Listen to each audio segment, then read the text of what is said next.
முதலமைச்சர் ரொம்ப அழகா இன்னைக்கு பதில் சொன்னார். அதாவது தவறுகள் நடந்ததற்கு பிறகு எனக்கு தெரியாது என்று தூங்கி கொண்டிருக்கிற எடப்பாடி பழனிசாமியினுடைய அரசு அல்ல இந்த அரசுன்னு சொன்னார். அதுக்கு என்ன அர்த்தம்னா, தூத்துக்குடியில துப்பாக்கியை வச்சு சுட்டு கொன்ன காட்சியை நம்ம பார்த்தோம்ல.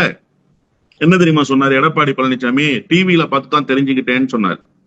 ஒரு லாக்அப் டெத் நடந்துச்சுன்னு சொன்னோம்னா அடுத்த 2.5 மணி நேரத்துல துறை சார்ந்த அதிகாரிகளை அழைச்சிட்டாரு முதலமைச்சர் மீட்டிங்க்கு தலைமைச் செயலகத்துல. 2.5 hours தான் சம்பவம் நடந்து. இந்த செய்தி வெளியான 2.5 மணி நேரத்துல காலைல தலைமைச் செயலகத்துல டிஜிபி அழைச்சிட்டாரு சார்.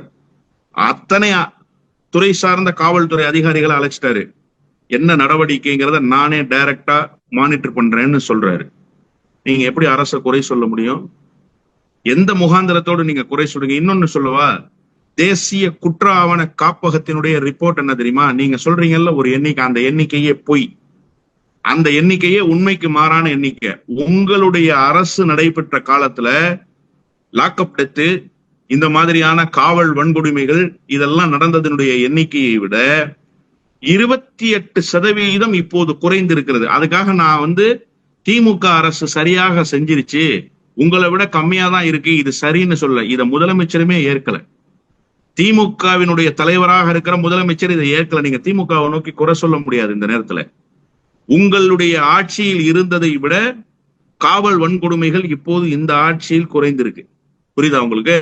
அப்போ இந்த அளவுக்கு கன்சர்னா இயங்குறார முதலமைச்சர், நீங்க எப்படி குறை சொல்ல முடியும்? உங்களுக்கு என்ன யோகிதை இருக்கு குறை சொல்றதுக்கு?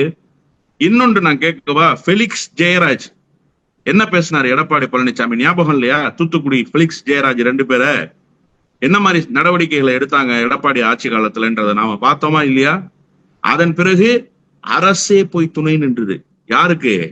காவல்துறையினர் இப்படி 2 வணிகர்களை படுகொலை செய்து விட்டார்கள் என்று நாடு முழுக்க ஒரு கொந்தளிப்பான மனநிலை உருவாகி இருக்கு.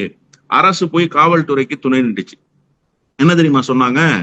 அவங்க காவல்துறை இடத்துல தகாத முறையில நடந்துகிட்டாங்க, அதனாலதான் காவல்துறை கொஞ்சம் வலுக்கட்டாயமாக அவர்களை அழைத்து செல்ல வேண்டிய கட்டாயத்துக்கு தள்ளப்பட்டேன். ஏன்பா, அத்துமீறி நடந்து கொண்டா காவல்துறை கொலை பண்ணிருமா?